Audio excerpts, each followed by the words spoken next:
Architekten sind letztendlich keine Künstler, sondern Dienstleister, sagt Star-Architekt David Chipperfield.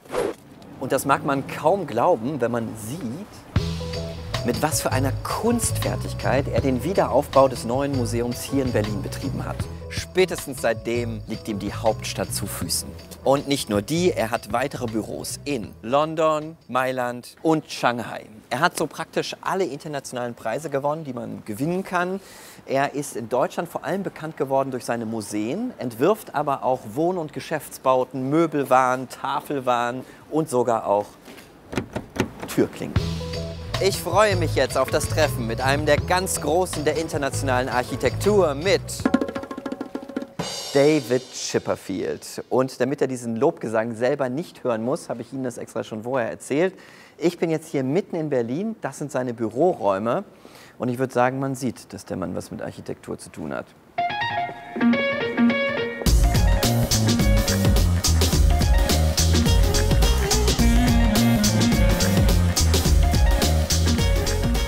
And there he is, the master of simplicity. Very nice meeting you. Thank you very David much. Chipperfield, in real. In real.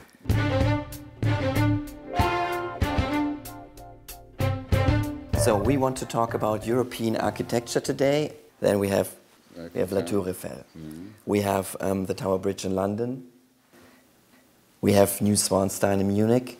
And, we have the European Commission. All this is European architecture. So when we talk now about European architecture, what does it mean? What are we talking about? The role of architecture in Europe is particular compared, let's say, to North America or even Asia, in the sense that we carry with us the burden and legacy and, in a way, richness of what cities used to look like and what architecture used to look like. We don't start from a tabula rasa. Let me say, this is the first interview in my whole life I do with someone who's wearing socks. So you feel really comfortable, right? I'm sure other people wear socks. You're saying without shoes. Right. Walking through different cities in the world, and I travel quite a lot, I see that everything looks more the same and the same. If we take Potsdamer Platz, for example, it could be anywhere in the world. So isn't fusion in architecture everywhere, meanwhile? I think you're right. I think there's globalization has given us an enormous chances and possibilities and freedoms. But I think in architecture, it can have its negative aspects. And of course, the paradox is that we all want to travel to find unique things. Right. And we're disappointed when we arrive somewhere and it doesn't look quite what we imagine it might look like.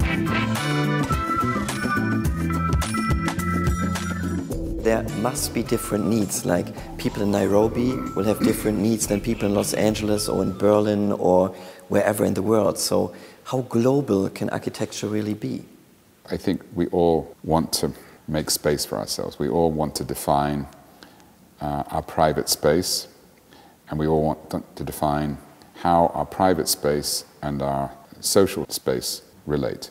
This is our human condition. It doesn't matter whether we're poor or rich or whatever city we're in. This is the continuous struggle for us as human beings.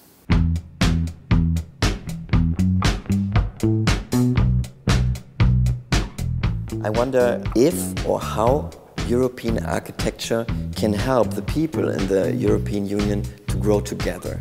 Is there a way architects can help? I think Europe in the future should be based on an acceptance and an enjoyment of differences.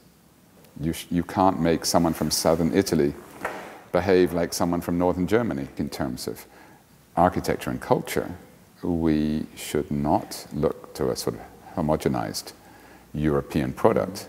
I think we have to accept and enjoy and promote the idea of regions. And I think the idea of regions becoming stronger, I think, might soften the concept of borders.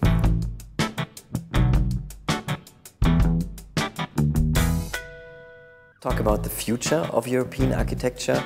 I saw a very interesting keynote speech that you held. It was called "Why Does Everyone Hate Modern Architecture?"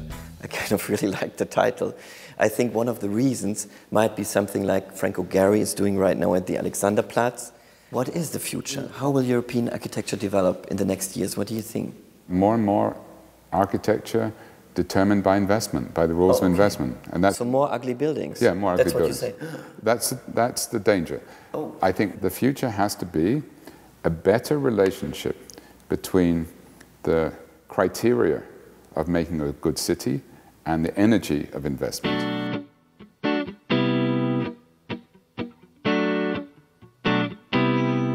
If you have the possibility just to have one wish for European architecture, what would that be?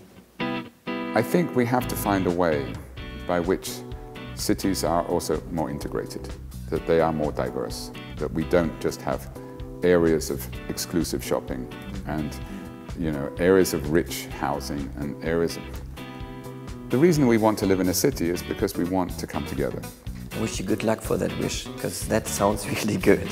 Thank you very much for the interview.